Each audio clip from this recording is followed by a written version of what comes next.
My name is Lian Shakshang. You can call me uncle. I'm 26 years old this year and have just tied the knot.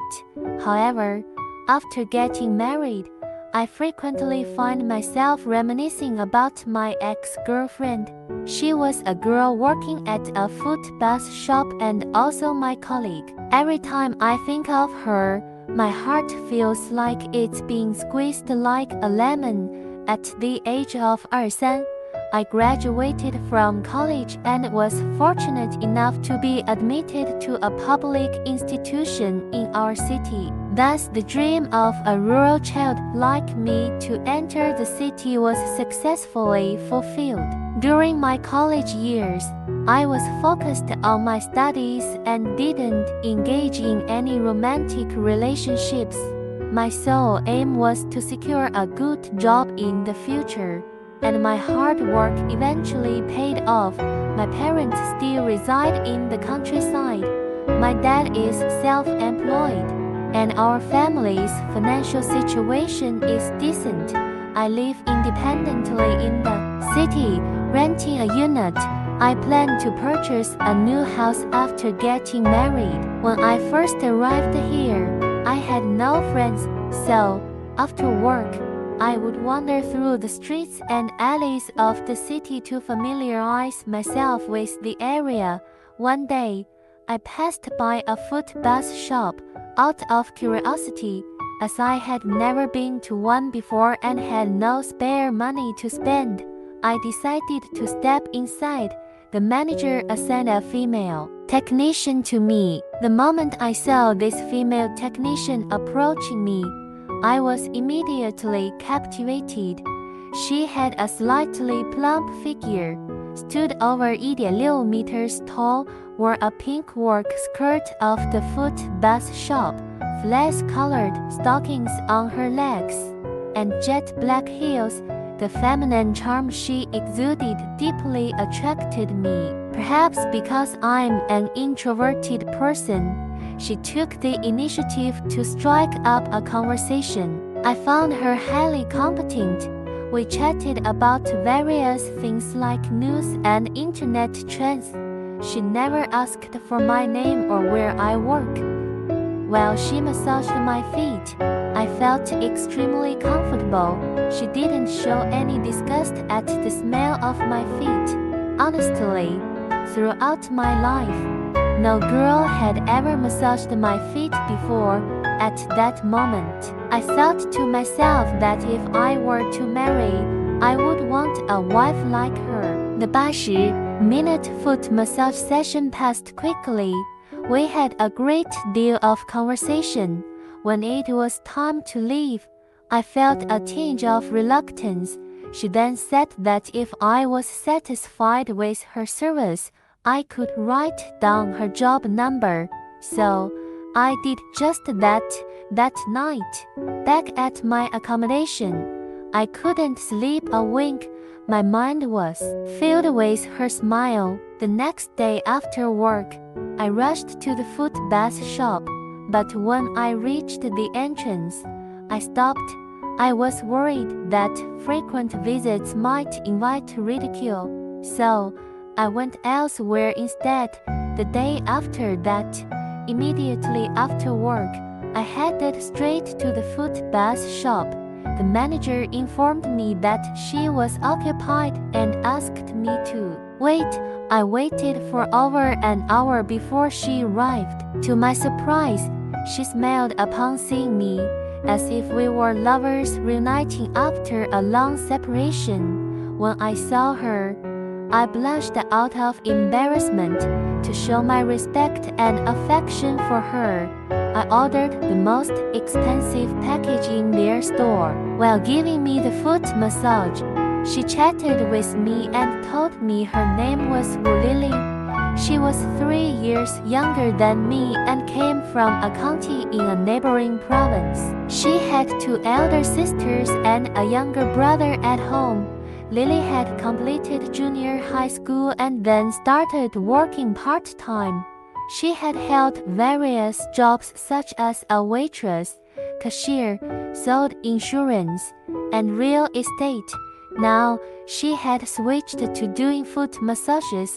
The money she earned each month was mostly sent to her younger brother and parents for his education and their livelihood, while she kept only a little for herself. After listening to Lily's story, I felt that this girl was not only thoughtful and filial but also very responsible.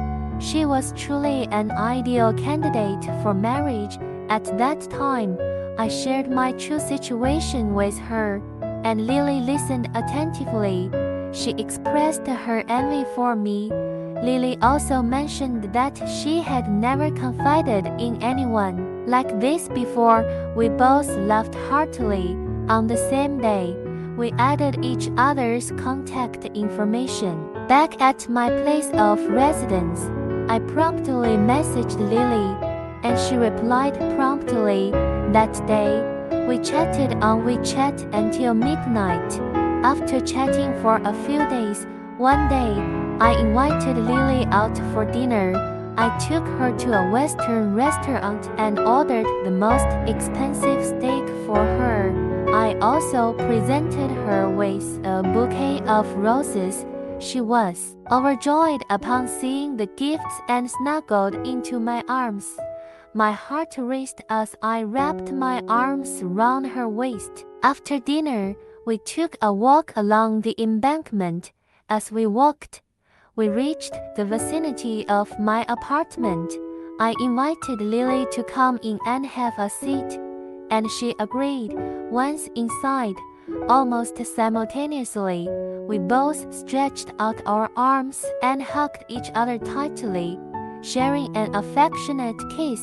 Thus, we became lovers. Lily had a dormitory at the foot bath shop, but she often stayed with me. She left many of her clothes at my place. Ever since Lily was in my life, my room transformed from being smelly to fragrant. Every night, she would return late, usually around 8 or 9 o'clock. Sometimes, I would already be asleep, and she would carry me to bed gently. Looking back, those days were truly the happiest in my life. However, happy days often pass fleetingly. After dating for over a year, I decided to marry Lily and informed my parents. When they heard this, they were furious and firmly opposed to our marriage. They claimed that girls from foot bath shops were not good. I insisted that it was a legitimate foot bath shop and that Lily was a good girl, but they wouldn't listen. I had a huge argument with my parents and felt extremely aggrieved. I broke down in tears and returned to my accommodation. Lily comforted me, saying that if my parents didn't agree, it was okay and she wouldn't force me. But I noticed tears in the corners of her eyes. The next day, while Lily and I were still asleep, there was a knock on the door. I opened it to find my mother. It turned out that my father was worried about me and sent my mother to keep an eye on me. My mother stayed for a long time. Upon seeing Lily, she showed a lot of disgust and started packing Lily's things. Then, she pushed Lily out the door. I wanted to chase after her, but my mother held me tightly. My mother threatened that if I didn't break up with Lily, she would jump from the upper floor. She was crying and snotty. Looking at my mother's sorrowful face, my heart ached. I truly loved Lily and couldn't live without her. I even considered eloping, but then thought again. If I did that, what would happen to my job? Without a job, there would be no income.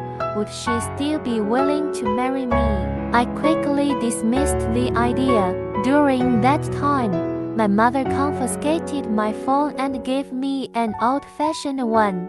Every day after work, she would come to the entrance of our unit to pick me up, cutting off all contact between me and Lily. I had many arguments with my mother, but to no avail. More than 3 months later, due to the prolonged separation and the lack of news about Lily for a long time, I put a small amount of sleeping pills in my mother's water. After she fell asleep, I went to the footbath shop to look for Lily. Unfortunately, the manager told me that Lily had resigned over a month ago and they had no idea where she had gone. Later, I heard that I was extremely sad and couldn't hold back my tears, but there was nothing I could do. The remaining days were chaotic. Eventually, my mother left, but there was still no word from Lily. I retrieved my phone and called Lily, but the number was empty. I sent her a message on WeChat, but I had been deleted by my mother. Then, I found a remittance history of Lily in my drawer, which was sent to her brother, along with Lily's card number, so I transferred 1万yuan to her, hoping she would receive it. Later, I met my current wife. She is a teacher and her parents were very satisfied with her. When I was with her, I often thought of Lily. I have no idea how she is doing now. I just hope she can find a good man who is willing and ready to give up everything for her. Well, that concludes this story. See you next time.